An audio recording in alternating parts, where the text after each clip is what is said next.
ನರೇಗಾ ಹೆಸರು ಬದಲಿಸಿದ್ದಕ್ಕೆ ಬೀದಿಗಿಳಿದಿದೆ ಕಾಂಗ್ರೆಸ್. ಫ್ರೀಡಂ ಪಾರ್ಕ್ನಲ್ಲಿ ಪ್ರೊಟೆಸ್ಟ್ ನಡೀತಾ ಇದೆ.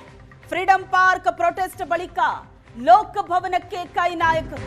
ಲೋಕಭವನಕ್ಕೆ ಸಿಎಂ ಡಿಸಿಎಂ ಸೇರಿ 26 ಕಾಂಗ್ರೆಸ್ನ ನಾಯಕರು. ಫ್ರೀಡಂ ಪಾರ್ಕ್ನಿಂದ ಬಸ್ನಲ್ಲಿ ಕಾಂಗ್ರೆಸ್ ನಾಯಕರು ಎಂಟ್ರಿ ಆದ್ರು. ಫ್ರೀಡಂ ಪಾರ್ಕ್ನಲ್ಲಿ ಕಾಂಗ್ರೆಸ್ ಕಾರ್ಯಕರ್ತರನ್ನ ಬಂಧಿಸಲಾಯಿತು. ಮತ್ತೊಂದು ಕಡೆ ಕಾಂಗ್ರೆಸ್ನ ನಾಯಕರು ರಾಜ್ಯಪಾಲರಿಗೆ ಮನವಿ ಸಲ್ಲಿಸಿದ್ದಾರೆ. ಫ್ರೀಡಂ ಪಾರ್ಕ್ನಲ್ಲಿ ಕಾಂಗ್ರೆಸ್ ನಡೆಸಿದಂತ ಹೋರಾಟ.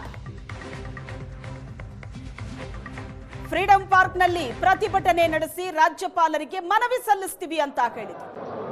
ಫ್ರೀಡಂ ಪಾರ್ಕ್ನಲ್ಲಿ ಹೋರಾಟ ನಡೆಯಿತು. ನರೇಗಾ ಹೆಸರನ್ನ ಬದಲಿಸಿದ್ದಕ್ಕೆ ಕಾಂಗ್ರೆಸ್ ಬೀದಿಗಿಳಿದು ಹೋರಾಟ ನಡೆಸ್ತಾ ಇದೆ. ಫ್ರೀಡಂ ಪಾರ್ಕ್ನಲ್ಲಿ ನಡೆದಂತ ಪ್ರತಿಭಟನೆಯ ದೃಶ್ಯ ಇದು.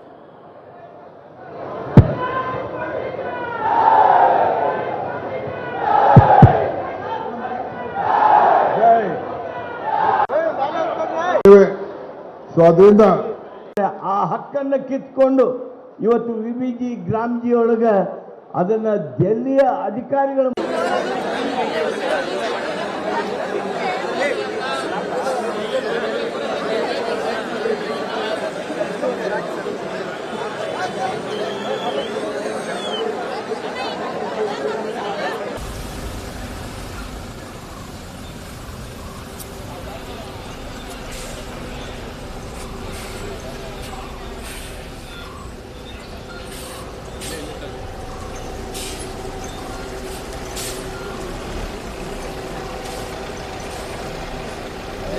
ಇಲ್ಲ ಟೋಪಿ ಲೈನ್ ಟೋಪಿ ಬರ್ತದೆ.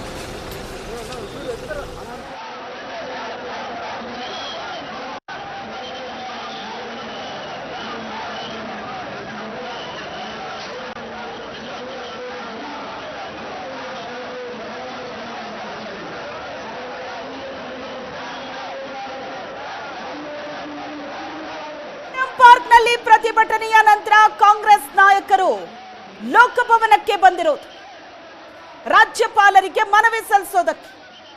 ಲೋಕಭವನದಿಂದ ಲೈವ್ ದೃಶ್ಯಗಳನ್ನ ನೋಡ್ತಾ ಇದ್ದೀವಿ. ಸಿಎಂ ಡಿಸಿಎಂ ಸೇರಿದಂತೆ ಹಲವು ನಾಯಕರು ಎಂಟ್ರಿ ಕೊಟ್ಟಿದ್ದಾರೆ. ರಾಜ್ಯಪಾಲರಿಗೆ ಮನ್ರೇಗಾ ಮರುಸ್ಥಾಪನೆಗೆ ಕಾಂಗ್ರೆಸ್ ಮನವಿ ಮಾಡಿದೆ. ಇವತ್ತು ಫ್ರೀಡಂ ಪಾರ್ಕ್ನಲ್ಲಿ ನಡೆದಂತ ಹೋರಾಟ. ಮನ್ರೇಗಾ ಹೆಸರು ಬದಲಿಸಿದ್ದಕ್ಕೆ ಸಿಡಿದೆದ್ದ ಕಾಂಗ್ರೆಸ್ ಇವತ್ತು ಹೋರಾಟ ನಡೆಸಿ ರಾಜ್ಯಪಾಲರಿಗೆ ಮನವಿ ಮಾಡಿದ್ದಾರೆ. ಮನ್ರೇಗಾ ಮರುಸ್ಥಾಪನೆಗಾಗಿ ಕಾಂಗ್ರೆಸ್ ರಾಜ್ಯಪಾಲರಲ್ಲಿ ಮನವಿ ಮಾಡಿದೆ.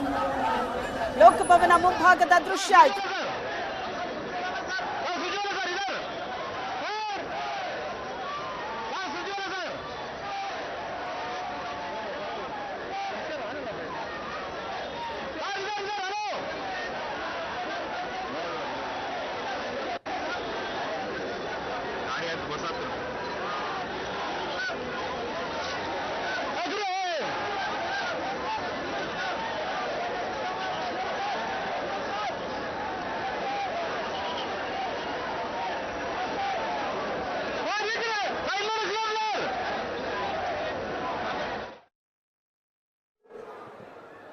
ನಮ್ಮ ಉದ್ಯೋಗ ಬಡವರ ಹಕ್ಕಿಗೋಸ್ಕರ ನಾವು ಹೋರಾಟವನ್ನು ಮಾಡ್ತಾ ಇದ್ದೇವೆ.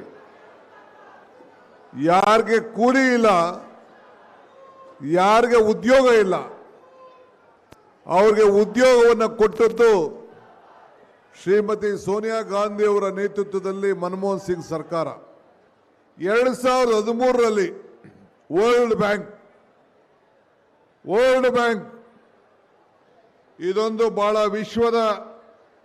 ವಿಶ್ವ ಬ್ಯಾಂಕ್. ವರ್ಲ್ಡ್ ಬ್ಯಾಂಕ್ ಅಂದರೆ ವಿಶ್ವ ಬ್ಯಾಂಕ್.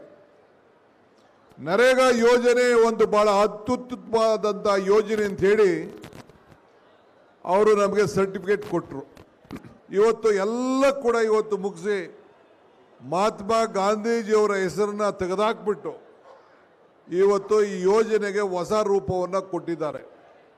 60% ಕೇಂದ್ರ ಅಂತೆ, 40% ನಾವಂತೆ.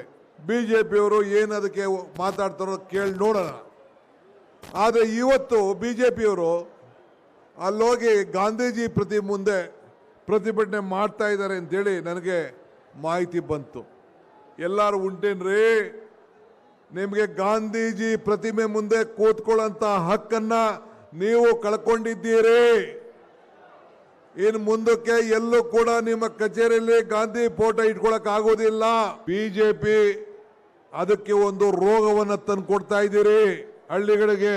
ನಾವು ಇವತ್ತು ಹೋರಾಟ ಮಾಡ್ತಾ ಇರೋದು, ಪ್ರತಿಭಟನೆ ಮಾಡ್ತಾ ಇರೋದು, ನಮ್ಮನ್ನ ಬೇಕಾದ್ರೆ ಪೊಲೀಸವರು ಮಂತ್ರಿಗಳ ಸಮೇತ ಬೇಕಾದ್ರೆ ಬಂಧಿಸ್ಲಿ, ನಾವು ಕೇರ್ ಮಾಡೋದಿಲ್ಲ. ಸರ್ಕಾರ ಇಟ್ಕೊಂಡು ಬೇಕಾದ್ರೆ ನಾವು ಜೈಲಿಗೆ ಹೋಗಿ ರೆಡಿ ಇದ್ದೀವಿ. ನಮ್ಮ ಹಕ್ಕು, ನಮ್ಮ ಉದ್ಯೋಗ, ಬಡವರ ಹಕ್ಕಿಗೋಸ್ಕರ ನಾವು ಹೋರಾಟವನ್ನು ಮಾಡ್ತಾ ಇದ್ದೇವೆ. ವಿಬಿಜಿ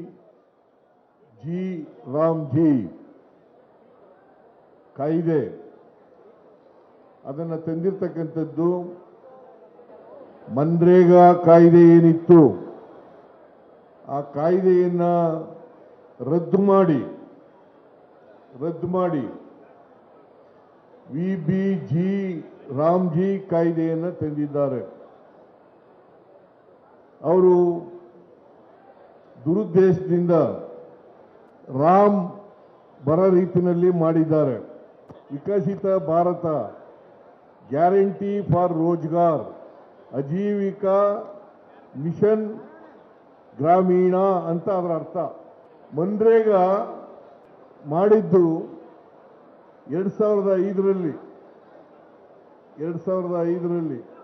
ಮನಮೋಹನ್ ಸಿಂಗ್ರವರು ಪ್ರಧಾನಮಂತ್ರಿ ಆಗಿರುವಾಗ, ಸೋನಿಯಾ ಗಾಂಧಿಯವರು ನಾಯಕಿಯಾಗಿರುವಾಗ ಈ ಕಾಯ್ದೆಯನ್ನು ಮಾಡಿದ್ದು. ಇದೊಂದೇ ಕಾಯ್ದೆ ಮಾಡಲಿಲ್ಲ ಮನಮೋಹನ್ ಸಿಂಗ್ರವರು.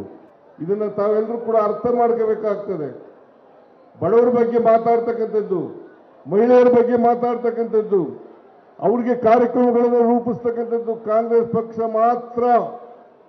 ಬಿಜೆಪಿ ಆ ಎಲ್ಲ ಕಾರ್ಯಕ್ರಮಗಳನ್ನು ನಾಶ ಮಾಡಿ ಬಡವರಿಗೆ ಇವತ್ತು ಹಳ್ಳಿಗಾಡಿನಲ್ಲಿ ಉದ್ಯೋಗ ಸಿಕ್ಕಬಾರದಂತೆ ಮಾಡಿದ್ದಾರೆ. ಸುಮಾರು 53% ಮಹಿಳೆಯರು ಈ ಕೆಲಸವನ್ನು ಮಾಡ್ತಾ ಇದ್ರು, ಕೂಲಿ ಕೆಲಸವನ್ನು ಮಾಡ್ತಾ ಇದ್ರು. 28% ಪರಿಶಿಷ್ಟ ಜಾತಿ, ಪರಿಶಿಷ್ಟ ವರ್ಗ ಅವರು ಮಾಡ್ತಾ ಇದ್ರು. ಸುಮಾರು 5 ಲಕ್ಷ ಜನ ಅಂಗವಿಕಲರು ಈ ಕೆಲಸವನ್ನು ಮಾಡ್ತಾ ಇದ್ರು. ಇದನ್ನ ಇವತ್ತು RSSನವರು ಮಾರ್ಗದರ್ಶನ ಮಾಡ್ತಾರೆ.